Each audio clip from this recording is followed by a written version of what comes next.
नमस्कार। उत्तर प्रदेश के तेजस्वी ओजस्वी मुख्यमंत्री योगी आदित्यनाथ ने अभी कुछ दिन पहले एक बयान दिया था कि बटोगे तो कटोगे। बांग्लादेश का उदाहरण उन्होंने दिया था और रहोगे एक तो बने रहोगे नेक। तो कुल मिला के इस मंत्र को देवभूमि ने आत्मसात कर लिया है। आप देख रहे हैं कुछ दिनों से मस्जिद को लेकर किस तरीके से आंदोलन छेड़ा गया। कांग्रेस के मंत्री ने भी उसमें पूरा अपना एक सकारात्मक रोल अदा किया, भूमिका अदा की और मजबूरी में कांग्रेस सरकार को भी जनता की हाँ में हाँ मिलानी पड़ी। ये बात अलग है कि वो भटकाना, अटकाना, लटकाना जो उनकी नीति है उससे वो बाज नहीं आ रहे हैं क्योंकि हाईकमान का आदेश है। तो जो तुष्टीकरण वाला मामला था उसकी वजह से वक्फ बोर्ड को इतनी शक्तियां असीमित दे दी गई कि वो तो सुप्रीम कोर्ट से भी ऊपर की चीज़ बन गया था। हालांकि एक फैसले ने ट्रिब्यूनल के फैसले को चुनौती देने की प्रक्रिया हाई कोर्ट और सुप्रीम कोर्ट में रखी, लेकिन ये बहुत बाद में थी। 2013 में वक्फ को असीमित शक्तियां दे दी गई, जिस पे उंगली रख दें वही जमीन उनकी। लैंड जिहाद और गजवाए हिंद को साकार करने के लिए जो तरह तरह के जिहाद हैं, लैंड जिहाद है, लव जिहाद है, बोट जिहाद है, नोट जिहाद है और अब रेल जिहाद चल रहा है, तरह तरह का। कुल मिला के इतने तरह के जिहाद हैं और सबका उद्देश्य है कि 2047 तक इस देश को गजवाए हिंद यानी इस्लामी शरिया के कानून वाला देश बना देना है। बांग्लादेश में जो हुआ उससे कितने खुश नजर आए ये सब लोग। और जो INDI के घटक दल हैं वो सब टुकड़े टुकड़े गैंग के हैं, भारत के दुश्मन हैं। शिवसेना जो कट्टर हिंदूवादी थी लेकिन सत्ता के लोभ और लालच में वो भी उन्हीं के सुर में सुर मिला रही। लेकिन देवभूमि ने जो संदेश दिया है कि अगर हम एकजुट हो जाएं तो फिर ये जिहादी मानसिकता के लोग क्या करेंगे। वहाँ पे मुस्लिमों ने खुद बोला है कि हम मस्जिद को तोड़ देंगे अगर अवैध है। अब अवैध तो है, सरकार भी बोल रही है।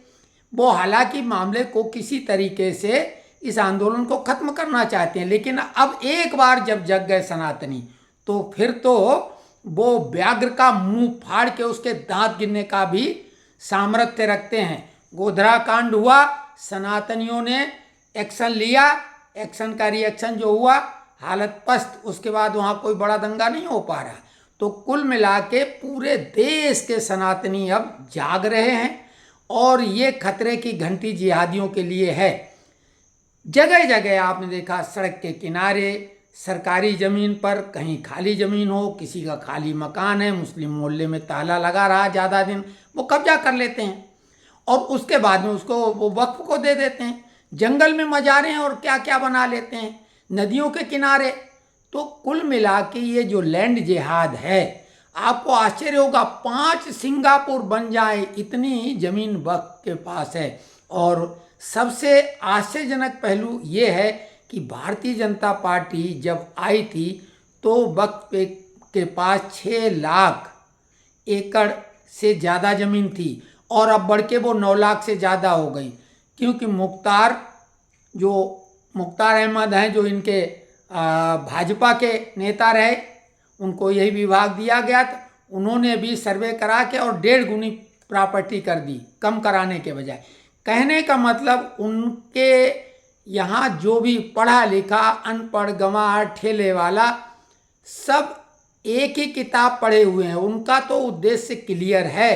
लेकिन हमारे यहाँ सेकुलर लिबरांडू और अरे इसमें क्या होगा और ये फलाना। लेकिन पहली बार हिमाचल यानी देवभूमि ने साफ संदेश दे दिया है कि अब कोई रियायत नहीं होगी।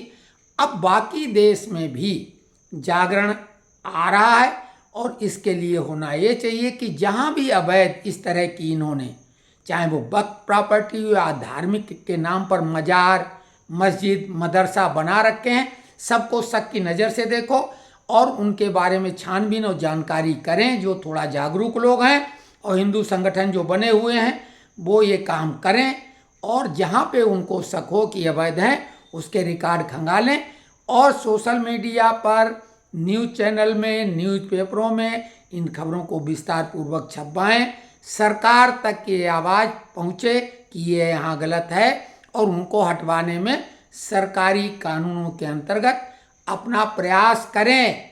और जब प्रयास करेंगे तो सफलता निश्चित मिलेगी। इन लैंड जिहादियों को बिल्कुल उनके मंसूबों में कामयाब नहीं होने देना है। इनका सपना 2047 तक भारत में जो शरिया कानून के द्वारा गजवाए हिंद स्थापित करना है।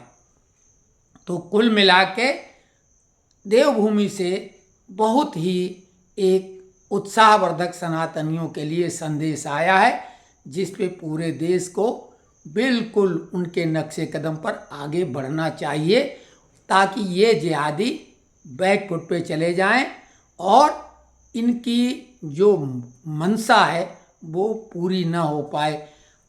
कमेंट्स करें, लाइक करें और चैनल को सब्सक्राइब करें। धन्यवाद।